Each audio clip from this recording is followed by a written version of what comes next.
What's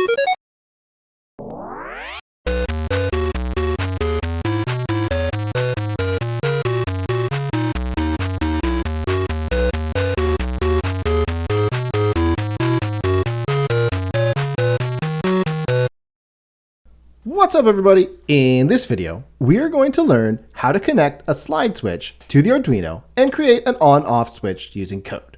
When the switch is on, the components in our circuit will work. When the switch is off, the components will not work.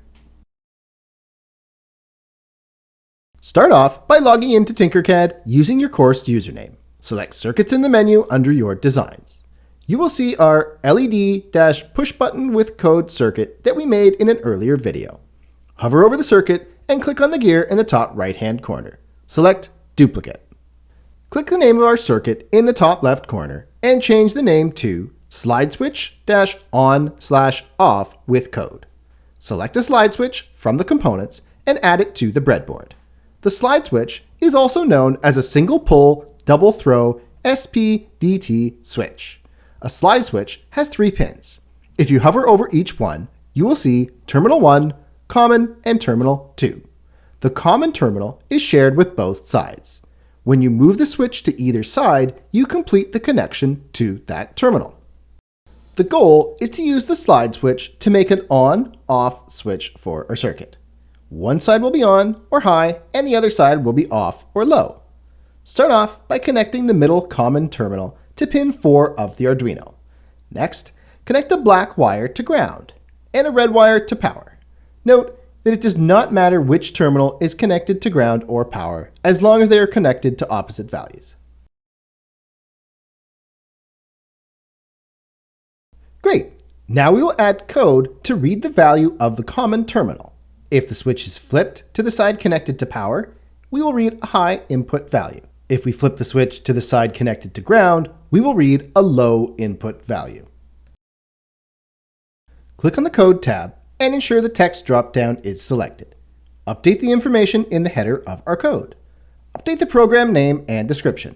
The program name is slideswitch-on/off with code, and the description is a sketch where we will read a digital switch input to turn on or off a circuit. Declare the variables for the switch. The first will hold the value of the Arduino pin connected to the switch.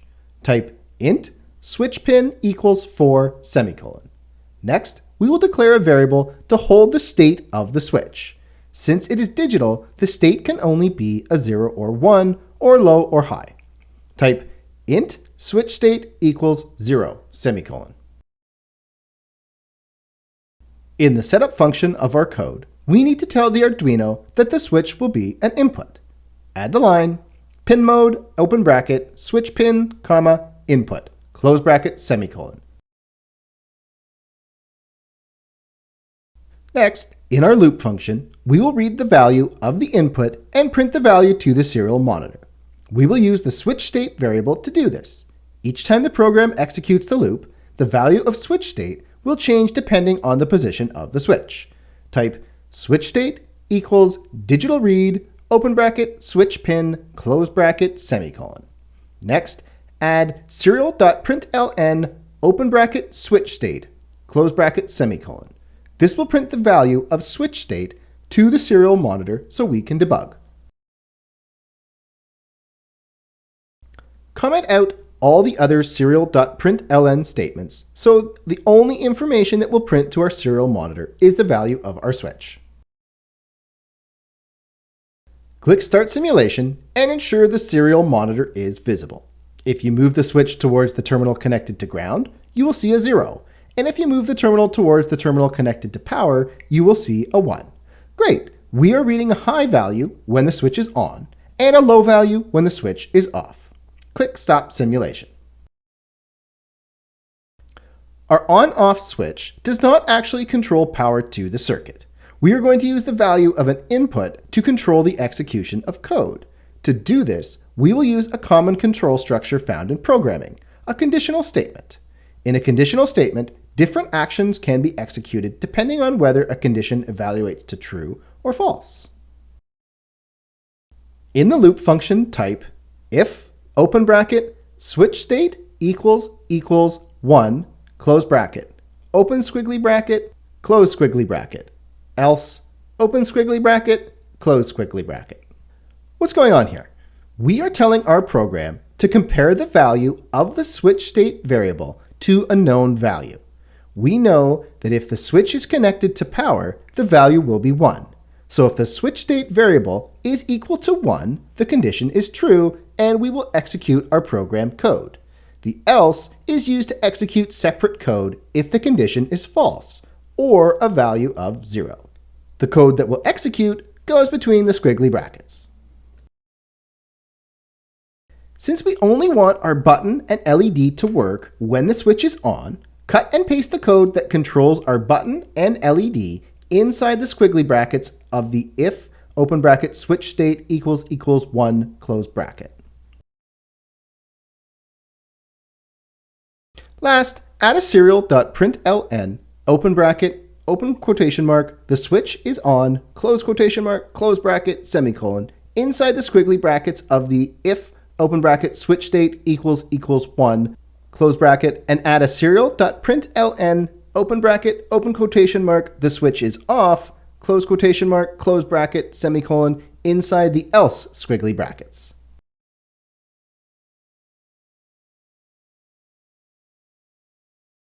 Click Start Simulation. When the switch is on, you will be able to press the button and turn on the LED.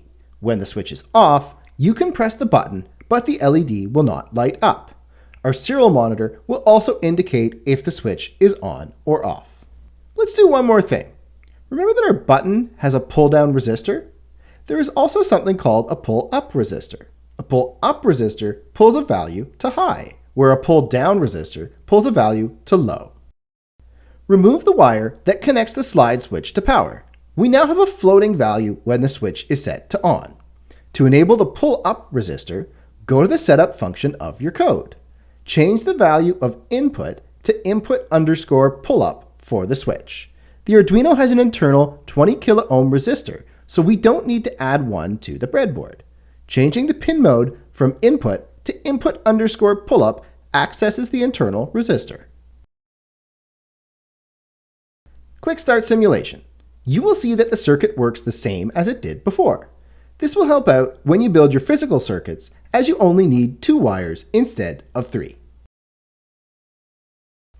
In your kit, you have another SPDT switch that looks a little different, the micro switch with an extended lever. It works the same way. You will notice a common terminal, labeled COM, and 2 terminals, one labeled NO for normally open, and one labeled NC for normally closed. Note that we can use the code from this tutorial to read the value of the SPDT lever switches too. Connect a wire from COM to an Arduino pin and use input underscore pull-up when setting the pin mode. Connect the normally open to ground. At the end of this video, you should have a better understanding of a slide switch, pull-up resistors, and conditional statements.